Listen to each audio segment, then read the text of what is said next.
Ok.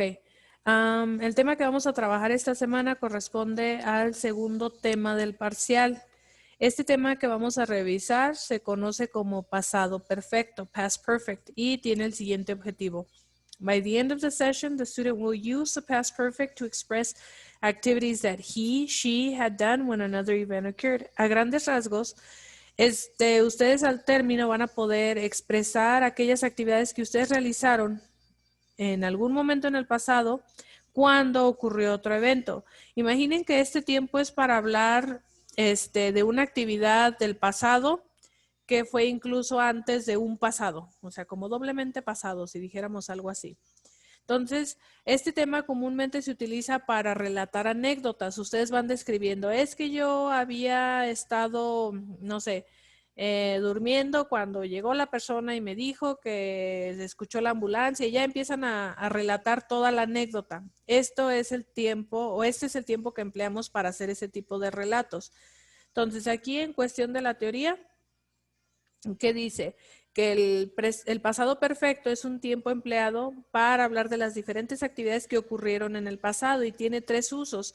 Nada más que esos usos, la verdad es que son muy similares, se asemejan mucho para que no se me vayan a confundir. El primer uso que tiene es para hablar de una acción completada, es decir, que ya había terminado en algún momento en el pasado antes de que ocurriera una segunda ocasión en el pasado. ¿Sale? En el segundo caso es la duración que tuvo esa actividad en el pasado antes de que llegara otra segunda acción en el pasado y le interrumpiera. ¿Alguna duda con esos dos elementos? Ya ahorita les voy a poner unos ejemplos, pero a grandes rasgos, ¿tienen alguna duda con esos dos usos? ¿No? Aunque sea digan que no, o sí. No, maestra. Ok. En el tercer caso es para, en este caso, hacer énfasis sobre hechos importantes o momentos específicos que ocurrieron igual en el pasado. Y bueno, con el primer caso era la cuestión de que expresa la idea de que algo ocurrió, algo inició y concluyó en el pasado antes de que ocurriera una segunda actividad. Entonces también puede mostrar que algo pasó antes de un momento específico. Y los ejemplos que tienen aquí son los siguientes. I did not have any money because I had lost my wallet, que en español se traduce, yo no tenía nada de dinero porque había perdido mi cartera. ¿Sale? Entonces aquí, el hecho de que él había perdido su cartera fue la actividad, lo que ocurrió, pues, y como consecuencia, pues no tenía nada de dinero. We were not able to get a hotel room because we had not booked one in advance. Y se traduce a, no fuimos capaces de obtener un cuarto de hotel porque no habíamos reservado con anticipación. Entonces, si checan aquí, ¿cuál es su equivalente? ¿Qué parte de la oración es su equivalente al español? Del had con el verbo en pasado, en participio pasado. ¿Están resaltados dentro de la misma oración?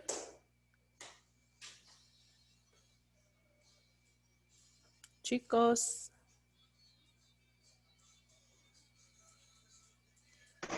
La parte donde dice no habíamos reservado. Exactamente. En español su traducción del had con alguno de los verbos es el había y lógicamente conjugado de acorde al sujeto que esté representando. En este caso, tú habías o yo había, tú habías, él había, nosotros habíamos, ustedes y ellos habían. ¿Sale? Entonces, ese es el equivalente al español y lógicamente acompañado del verbo de la acción principal. En este caso, había perdido. Eso fue lo que pasó, que cierta persona perdió su cartera. En el segundo caso, tenemos que el pasado perfecto también se emplea para mostrar que algo comenzó en el pasado y continuó hasta que otra acción la interrumpió, igual en el pasado. We had that car for 10 years before it broke down. ¿Cuál es la acción que se prolongó en este caso? Habíamos tenido ese auto por 10 años. Había sido una actividad prolongada de cierto tiempo, pero luego ocurre algo, que en este caso es que se descompuso el carro y generó en este cambio un cambio de actitud, un cambio de acción. ¿Sale? En el segundo, by the time Alex finished his studies, he had been in London for over 8 years. Entonces, ¿cuál es la acción prolongada? Que había estado en Londres por más de 8 años. ¿Y qué fue lo que generó un cambio en la acción? En este caso, que terminara sus estudios. Y la acción que marca un cambio o que marca un detenimiento en la acción del pasado perfecto, comúnmente va con el pasado simple. Es la estructura que acompaña este tiempo. El tercer caso que tienen en esa misma, they felt bad about selling the house because they had owned it for more than 40 years. ¿Cuál fue la acción prolongada? Que la habían tenido, en este caso habían sido propietarios de la casa por más de 40 años. Esa es la acción prolongada. ¿Qué le interrumpió? Que iban a vender la casa. ¿Sale? Y en el tercero, bueno, es posible que ciertas palabras o ciertas expresiones de tiempo nos permitan identificar que estamos trabajando con el pasado perfecto. Aunque es posible que ustedes metan vocabulario adicional, en este caso expresiones de tiempo o palabras claves, como le quieran llamar, no significa que sean necesarias. Incluso las oraciones sin ellas sí se entienden. En el ejemplo que les puse aquí, she had visited her Japanese relatives once in 1993 before she moved in with them in 1996, que en español equivale a decir que ella había visitado a sus parientes japoneses una vez en el 93 antes de mudarse con ellos en el 96. Aquí la palabra clave y lo que nos está denotando algo es el antes. Entonces, ¿qué ocurrió primero? ¿El haber visitado a sus parientes o el mudarse con ellos? El visitar a sus parientes. Ajá. Entonces había visitado a sus parientes antes, incluso ahí nos marca en este caso cuál de las dos acciones fue primero, de mudarse con ellos. ¿Alguna duda hasta aquí en los ejemplos? Yo sé que ahorita prácticamente todos se asimilan, parece que estamos trabajando lo mismo, pero ya conforme avancemos en la práctica, verán que sí es posible que cambien de significado. La estructura va a ser la misma, pero el significado entre las mismas oraciones sí puede variar. ¿Tienen dudas con eso antes de continuar? No. Muy bien. Entonces, tienen lo siguiente, las estructuras. Las estructuras se van a trabajar de la siguiente manera. Todas las oraciones ustedes ya saben que comienzan con el sujeto. En este caso hay que especificar quién realiza la acción. Y ya una vez que tienen el sujeto, lo vamos a acompañar con el auxiliar had. No puede ser, por ejemplo, el have, porque si me ponen el presente de este verbo, entonces ya no sería el pasado perfecto, sino el presente perfecto. Y eso nos modifica totalmente el significado. Entonces nos mantenemos con el pasado sujeto, auxiliar had, y el verbo de la actividad principal tiene que venir en participio pasado. Los verbos en participio pasado comúnmente están en la tercera columna de su lista de verbos. Adelante. Maestra, Adelante. ¿por qué el tercero no empieza con el sujeto? Porque ¿Por es qué el tercero no estructura, comienza con el sujeto? porque es estructura de pregunta. Dame un momentito, deja ya nada más termino de explicar la afirmación y negación y ahorita explico. Me parece que está en la llamada, pero no. Chicos, ya regresé, me volví a Ya, sacar. ya. Ok, entonces sigue grabando, me regreso al apartado donde estaba, para terminar de explicarles esa parte, porque ya no me falta mucho para acabar la explicación. ¿Ok?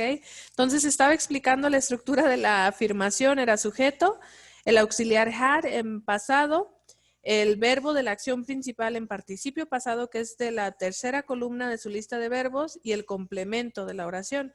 En este caso tienen she had finished the test. Ella había terminado el examen. ¿Sale? En el caso de la negación, ¿cómo cambiamos una oración de afirmación a negación? ¿Qué es lo único que se les agrega para que se conviertan en negación? Ahora sí, alguien que me pueda decir, active su micrófono.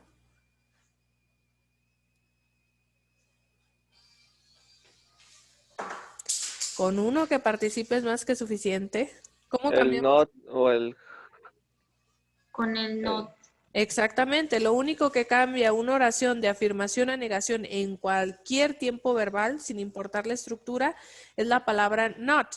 Ya lógicamente se va a adaptar a la temática que se esté trabajando. En este caso sería sujeto, el had y el not. Es correcto que lo anoten en su forma completa, pero si lo quieren en este caso contraer, que significa unir las dos palabras, queda hadn't, y ambas formas, ya sea completa o contraída, son correctas. Nuevamente, el verbo de la acción principal tiene que estar presente para saber exactamente qué se está llevando a cabo y el complemento. Ejemplo, she hadn't finished the test. Ella no había terminado el examen. Y en el caso de la pregunta, que fue la duda ahorita de alguna de sus compañeras, era por qué empezábamos con had. En la estructura de la pregunta, prácticamente en cualquier tiempo, se inicia con un verbo o con el auxiliar. En este caso nosotros vamos a empezar con el auxiliar had. Had, sujeto, verbo en participio pasado y complemento. No se puede modificar la estructura. A fuerzas iniciamos con el auxiliar had. Y tienen el siguiente ejemplo. Had she finished the test? Ella había terminado el examen. Aunque en español nosotros no marcamos esa diferencia, lo único que hacemos es elevar la entonación en la pregunta. En lugar de decir ella había terminado el examen, decimos ella había terminado el examen y se eleva la entonación al término de la pregunta. Entonces, ese sería en cuanto a la estructura. Ahora sí, ¿tienen alguna duda referente a la estructura o puedo continuar con la explicación? Adelante. Puede continuar, maestra. Muy bien. Entonces aquí tienen de forma reiterada el uso y el ejemplo de cada uno para describir una acción terminada antes de otra acción en el pasado. Richard had gone out when his wife arrived in the office. Richard había salido, ya es una acción concluida, es decir, ya se llevó a cabo cuando su esposa llegó a la oficina. Esa es la segunda acción que ocurre en el pasado, pero la otra, la primera, ya había ocurrido en el pasado, ya hasta había terminado. En el segundo caso es para describir una acción que pasó antes de un momento específico en el pasado. Por ejemplo, Christine had never been to an opera before last night. Christine nunca había estado o había ido a una ópera antes de anoche. Entonces, es una acción que ocurre antes de un momento específico en el pasado, que en este caso es anoche. Por primera vez fueron a ver una ópera y Christine nunca antes había ido antes de eso. ¿Dudas con eso? ¿No? ¿Puedo continuar? No. No, maestra. Ok. En el tercer caso es to describe cause and effect. En este caso, tratar de explicar lo que viene siendo causa y efecto. Y en este ejemplo, nos apoyamos del tema del past simple. I got stuck in traffic because there had been an accident. Me atoré en el tráfico, esa es la acción, porque había habido un accidente. ¿Sale? Eso fue lo que ocurrió, que había habido un accidente, entonces generó que yo me estuviera atorado en el tráfico. Y el último, to emphasize the results of an activity in the past. En este caso, I had been to London twice by the time I got a job in New York.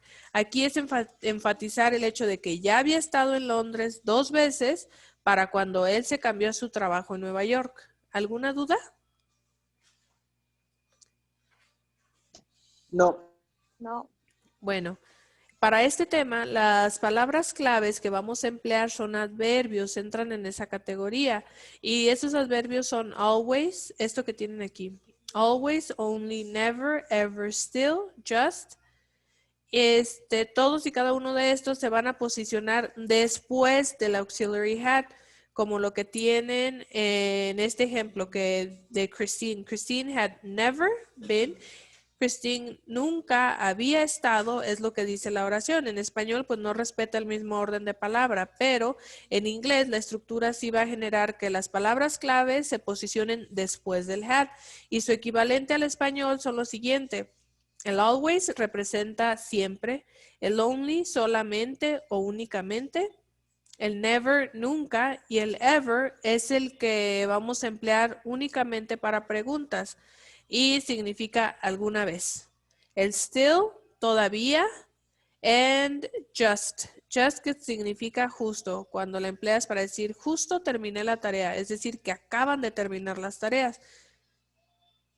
Y por último, bueno, la contracción que ya se había mencionado, bueno, más bien aquí me brinqué un paso. La estructura tiene que estar, en este caso el verbo, en su forma de past participle, es decir, participio pasado, que viene comúnmente en la tercera columna de la lista de verbos. Lo de la contracción que les mencionaba hace un momento puede estar tanto en afirmación como en negación. En el caso de la afirmación, se va a contraer anotando apóstrofe de, y este es el ejemplo, their, que significa they had. Y en el caso de la negación tienen dos posibilidades. Igual seguir trabajando seguir trabajando en este caso el sujeto con el auxiliar y luego el not. I'd not, o bien contraer en este caso el had con el not, que significa I hadn't. Esto es a grandes rasgos la explicación del tema. Aquí nada más la cuestión de la contracción. A lo mejor ahorita se les hace un poco confusa, absurda, pero vienen varios ejemplos en el texto con lo que ustedes van a estar trabajando. ¿Tienen alguna duda de eso, chicos? ¿O van bien hasta aquí? Vamos bien.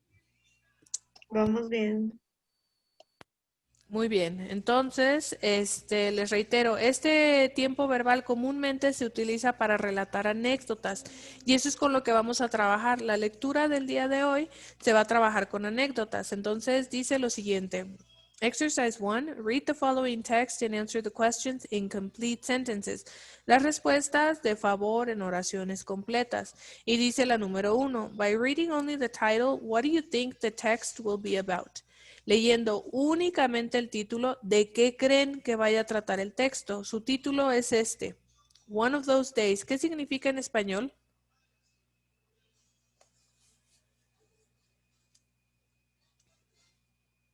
Significa uno de esos días, ¿sale? ¿De qué creen que vaya a tratar el texto con ese título?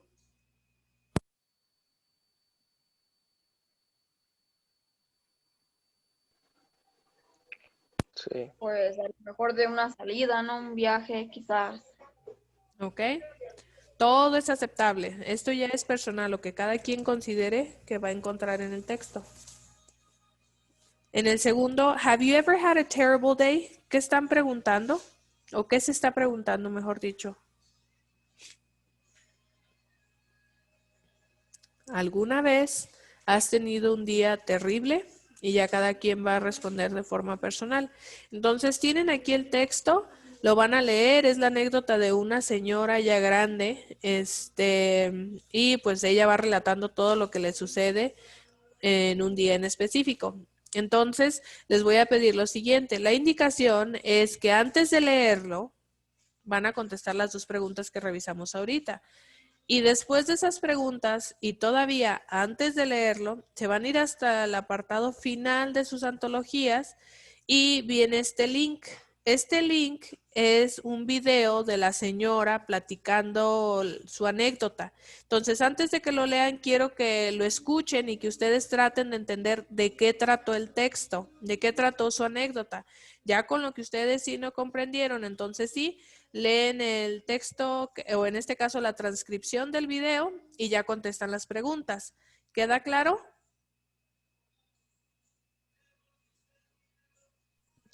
Sí, maestra. Muy bien, entonces van a contestar estas dos preguntas. Le dan clic al link y escuchan a la señora narrar su anécdota. Ya lo que no entiendan, entonces sí leen el texto y contestan las preguntas que vienen aquí marcadas. Van a terminar su ejercicio, en este caso buscando 5 palabras que no comprendan su significado en inglés, lo anotan en español y después ustedes se inventan una oración con esa misma palabra. El ejemplo que tienen aquí es wrong, que significa mal o equivocado.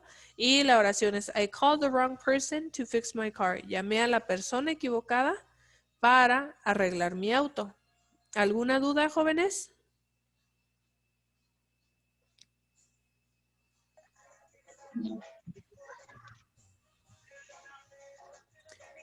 Ok, entonces, Maestra, adelante.